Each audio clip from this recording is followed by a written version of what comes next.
dadles vosotros de comer. Bienvenido a Palabra Compartida. Bienvenido a otra reflexión en común del Evangelio en la fiesta del Corpus Christi. Y sin más, vamos con el texto. La fiesta del Corpus Christi es una de las grandes celebraciones que tenemos en este tiempo post-pascual. Recordemos que el domingo anterior reflexionábamos en torno al misterio de la Trinidad, de ese Dios que es Padre, Hijo y Espíritu Santo.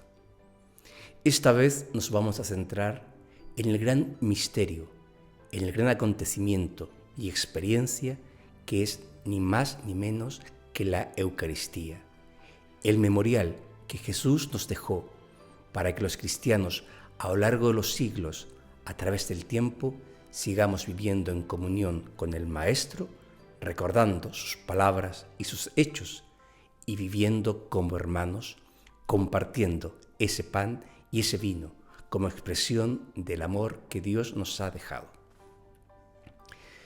Hablar de la Eucaristía en un contexto donde la práctica eucarística en muchos lugares va descendiendo es ni más ni menos que un gran desafío. Pero también hablar de la Eucaristía cuando el principal de los sacramentos, el central de estos 7 sacramentos, para muchas personas no les dice casi nada, no deja de ser un gran motivo de preocupación. Muchas personas, las que van, suelen decir: voy a escuchar misa, voy a oír, o a ver con qué me sale esta vez el predicador. Muy pocas personas, tristemente, viven, sienten y experimentan la Eucaristía como ese alimento de vida eterna, como ese momento de encuentro gozoso con el Señor en la asamblea de los hermanos. No podemos empezar esta reflexión del Corpus Christi si no tenemos en cuenta el contexto cultural y social en el cual nos encontramos hoy los seguidores de Jesús. Vamos al texto. Como siempre, te invito a que leas el texto que te voy a dejar en la descripción para tener un mejor contexto de lo que voy a decir. El relato hace referencia al seguimiento que la muchedumbre, que un gran número de hombres y mujeres hacían en torno a Jesús cuando le veían predicar. Jesús se había convertido en un predicador itinerante que allí por donde pasaba iba sembrando el mensaje, la semilla del reino de Dios. Y esa novedad hacía que muchas personas se sumaran a sus caravanas y los acompañaran. Y es en este contexto cuando llega un momento del día donde Jesús dice: vamos a descansar, vamos a reponer fuerzas, pero también tenemos que alimentarnos. Y lo primero que le va a decir a los discípulos, al ver esa muchedumbre que está en torno a él, les va a decir: dadle vosotros de comer. Entiende que es lógico, han caminado con él, han hecho la jornada y ahora tienen que comer. Y ellos le dicen: es que no tenemos más que 5 panes o 5 peces, mejor es que se vayan cuanto antes. Es decir, se quieren desprender del problema en lugar de enfrentarlo. Y es ahí cuando se va a producir el milagro. Jesús va a multiplicar los panes y los peces y van a sobrar cestos y cestos de alimentos. Conocemos el texto, por tanto ya estamos en disposición de entender lo que va a acontecer en torno a la Eucaristía.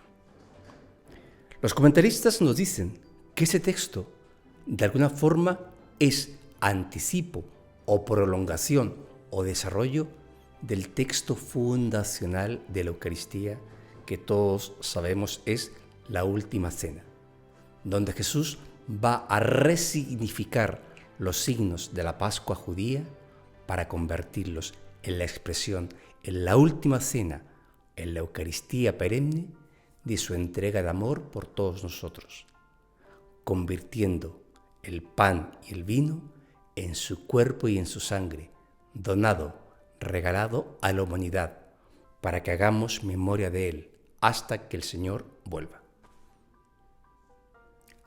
Amigos, amigas, no podemos entrar en la Eucaristía de Jesús. No podemos entender ni siquiera la última cena, ni este texto eucarístico de la multiplicación de los panes y los peces, si no entendemos la dinámica del reino de Dios.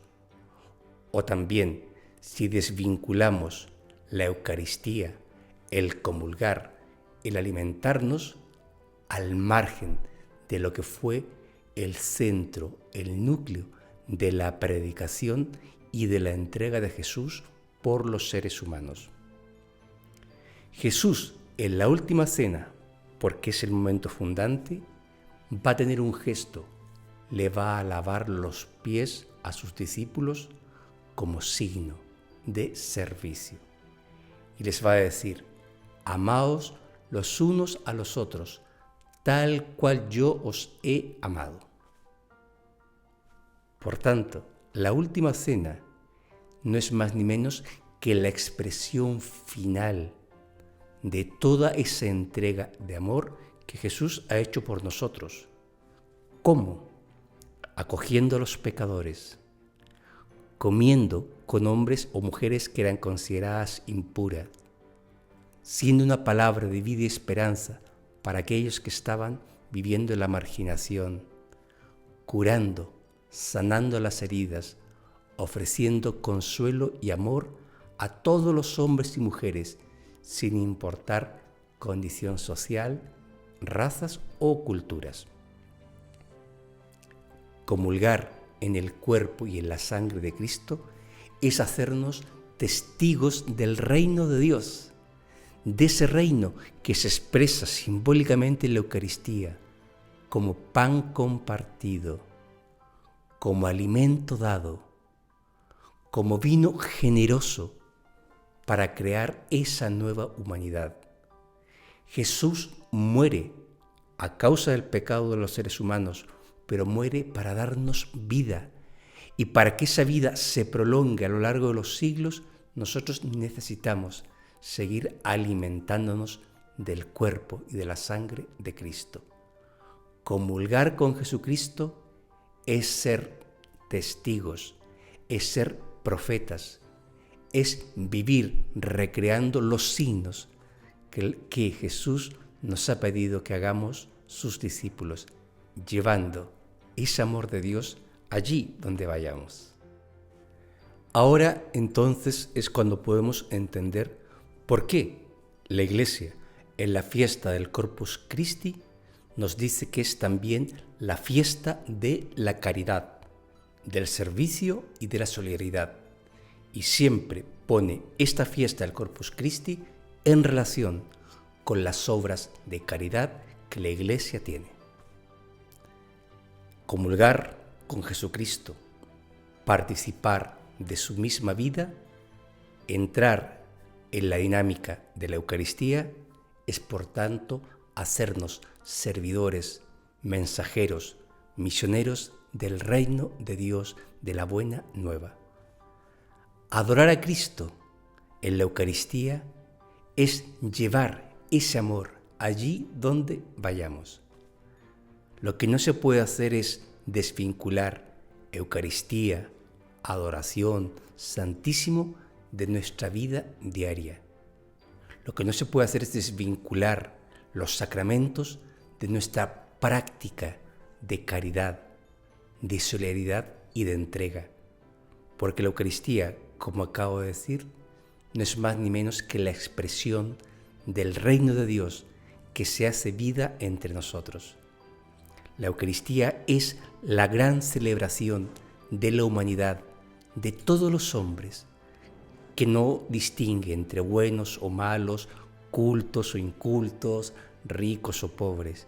La Eucaristía es el banquete universal, es la gran fiesta de la fraternidad, porque Dios mismo se ha entregado, se nos ha dado como don, se nos ha hecho palabra a través de los evangelios y se ha hecho también signos sacramentales a través del pan y del vino. Estas son mis reflexiones. Esto es lo que yo te he ofrecido.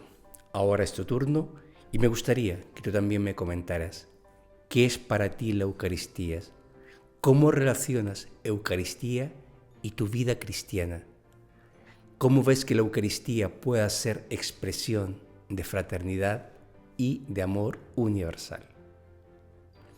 Desde Salamanca, Ciudad de la Cultura, te deseo, amigo, amiga, que tengas un feliz domingo en familia y una bella semana.